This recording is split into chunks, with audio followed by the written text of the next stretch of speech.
All right. A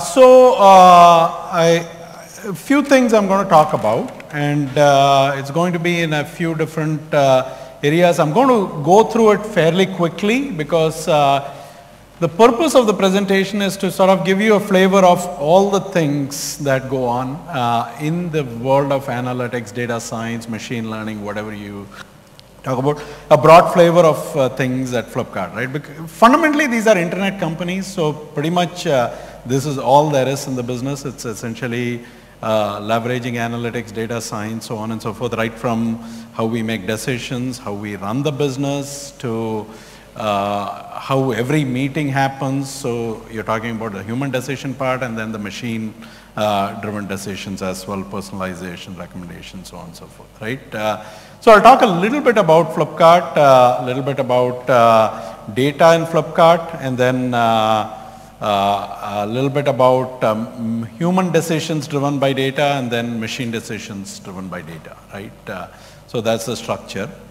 So if you look at the world of e-commerce, right, if you look at it today, I think there are 3 countries fundamentally, which is pretty much responsible for most of e-commerce all over the world. There are obviously every country, there is a growth of e-commerce, but the big markets are 3. US, which is fairly mature, China, which is maturing, and India, which is sort of growing right now.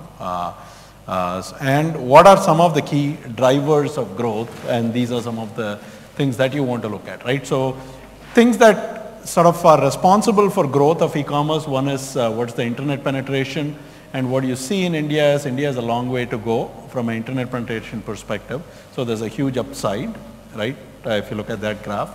And then the demographics in Asia fundamentally is extremely favorable to sort of growth of e-commerce. And then finally, the other last piece is the growth of rural India being connected and mobile, right? And if you look at it, this is a Morgan Stanley research, came in I think March or April or something like that this year.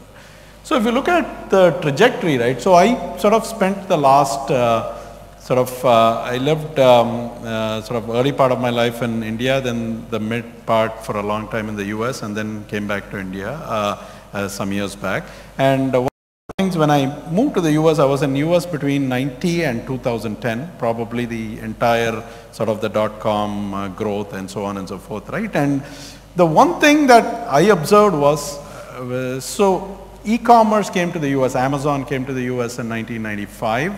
And if I look at when I left in 2010-2011 timeframe, it was probably 5% of the wallet share, right? Because if you look at US, it's the sort of the brick and mortar retail is very well organized and very well structured. In the sense that I could drive, it was a great drive to go to a Target store or a JCPenney or a Macy's, and you had a wide selection. And it was easy to sort of buy. And in India, one of the key, India and China, right? One of the key reasons why that sort of model, it's much like how we went without landline predominantly to mobile. One of the key things is infrastructure and the selection available in your sort of organized retail are both limited, so which gives a huge opportunity for e-commerce in India in general. And that's why you see China's growth is very different from India's growth, US's growth in e-commerce. It's much more of a hockey stick growth, primarily because of these 2 reasons. These are some of the projections by Morgan Stanley. One is how the internet penetration will grow. The other is how the e-commerce itself will grow. I think right now we are around $25 to $30 billion, expected by 2020 to grow to $120 billion or so.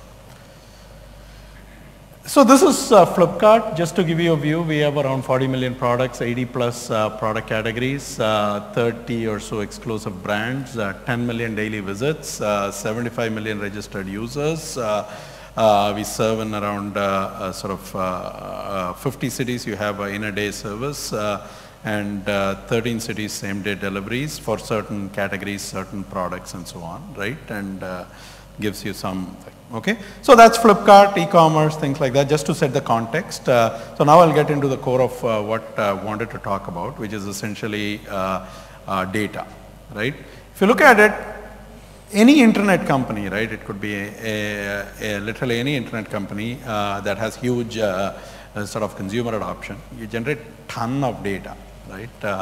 This just gives you scale of data, right? It's 10 terabytes of data generated every day, 5 billion raw events, all kinds of data streams, 900 data streams on logistics, the delivery, marketing, what happens in the app, all kinds of data streams pouring into our data platform. And 15 petabytes of data, huge number of Hadoop jobs, so on and so forth. At the end of the day, all culminating into around 3 lakh orders every day. Yeah. And then there's a big system, I won't go into it. All the buzzwords are here: Hadoop, Cassandra, ETL, Hive, MR, Spark, R, machine learning tools, so on and so forth, right? But the key thing is, what this all leads to is decisions, right? There are decisions that are how do you use what you call conventionally analytics to drive human decisions, operations, planning, strategy, right? And machine decisions, which is more machine learning on the platform itself, right? And for any, I'm sure this is true of any internet company, but definitely true of Flipkart, is you don't enter in any meeting. So we don't have meetings where we talk, basically. Every meeting you project data, sheets and sheets of data, reams of data, and every meeting is run on the data that is being projected. And in fact, today you don't even need to project, you just get on a hangout and collaboratively look at data in great detail. That's how most internet companies work, because there is nothing else to mean. There is no point just having a conversation. Everything is measured, everything is instrumented, there is no conversations. Decision making is fundamentally driven by data, and then the goal of organizations such as analytics and data sciences is essentially to have enough depth of modeling of the data to be in that sort of setup to aid decision in a much deeper way, or you will end up making decisions based on metrics, right? So there is no question of data not being used, but it's a question of how well is data used, which is the real value sort of creation, right? So other pieces, again true of most internet companies, is experimentation is fundamental to all of this, right? You have 50 plus launches a week, some change or the other on the app or the website or the backend systems, logistics, so on and so forth. Everything you have to run through an A/B experiment, and every experiment is analyzed through sort of a lot of deep science that is built, right?